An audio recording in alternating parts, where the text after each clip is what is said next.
Welcome to the show, Conversations with Katie Hall. Today we are going to have a really great conversation with champions of change, some of your favorite Seahawk players. Not only are they having a really fun basketball game, but they also are partnering with several organizations across our state. We're so appreciative to the Champions for Change for including the Odessa Brown Children's Clinic into their work.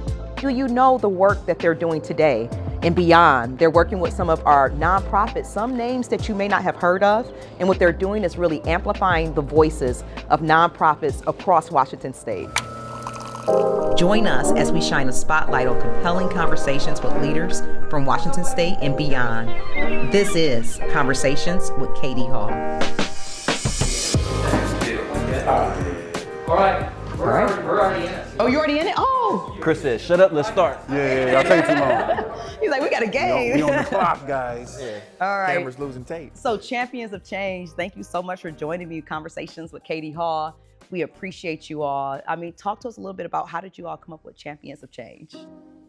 Well, Champions of Change, I mean, we're all champions. We're all champions. No, I'm just joking. No, we understand the concept of what championship looks like and what team looks like. And Doug, myself, Michael Bennett, we all have our own organizations and we were all doing separate things.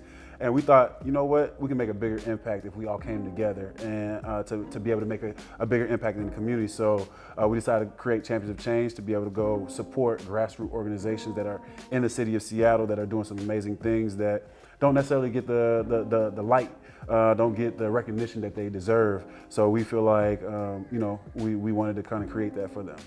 Awesome. I love that. And I was watching an interview last night and you were talking a lot about culture and how important culture is on the team. You all were talking about the win back in 2014 and you were talking about being younger on the team and how the team created the culture. So talk to us a little bit about what type of culture are you all creating at Champions of Change?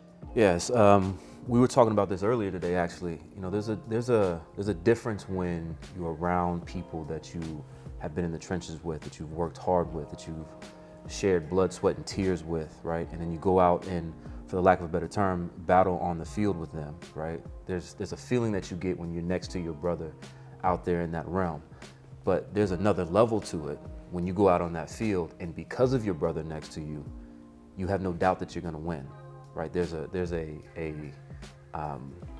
Selflessness. And I think some people would say it's an insanity to some degree, sure, of stepping on the field and knowing you're gonna win, right? And so the essence of that winning culture and the common thread of just knowing each other, caring about it, genuinely caring about each other and each other's well-being, his wife and his kids, I care about their well-being, right? Because I know Cliff, I know the man that he is. When you have that culture and you're in the trenches with somebody for 8+ years, right? It's a special thing, you feel it. And we have been a part of that. We've been able to bring that to the city of Seattle. I think we could take credit for that. We won a Super Bowl here, right? Yeah. But that culture, bringing that into the community and addressing some of these issues in the community and attacking those issues with the same ferocity, same tenacity, same compassion and passion, that's what I think, when you talk about culture, I think that's what we're trying to emulate. Absolutely. And I know you have a new executive director on board. So talk to us about why did you join Champions of Change as the executive director? Well, obviously, the work that they've done, right? And even though I may not be a champion, I did win games. Don't take it hard. You're part of the championship now. High school state basketball champion. There you go. Then I've had some accolades in college. Obviously, I was on the baseball side of things, so of course that's not on the football field. But I will take credit for the championship win that they did have, because I was cheering them on, right? Yeah. I was right there. That definitely played a role. That was all of our win. 1,000%. The whole city won. Yes, the whole city won. The 12 definitely deserve part. But just, observing the work from afar, right? I knew about Champions of Change. I knew about the work, right? I knew about what these brothers were about. But it was also about, when you talk about culture, they built a culture of access, belonging, and really dignity. And I think you don't often see that when it comes to dignity, right? And creating a sense of belonging that supports the humanity of people. That's what drew me to really learn more and just want to, and I was intrigued, right? When I got the call, I was like, oh, this is interesting, right? Let me find out more.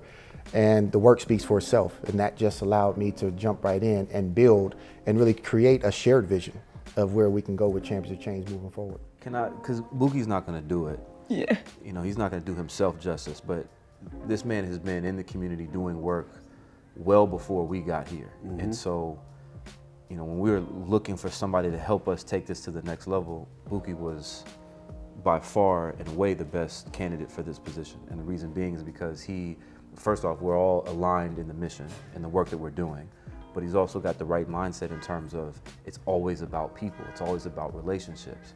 And he's done that, he's proven that. He's got a track record that's, you know, well and above what Champions of Change has done up to this point.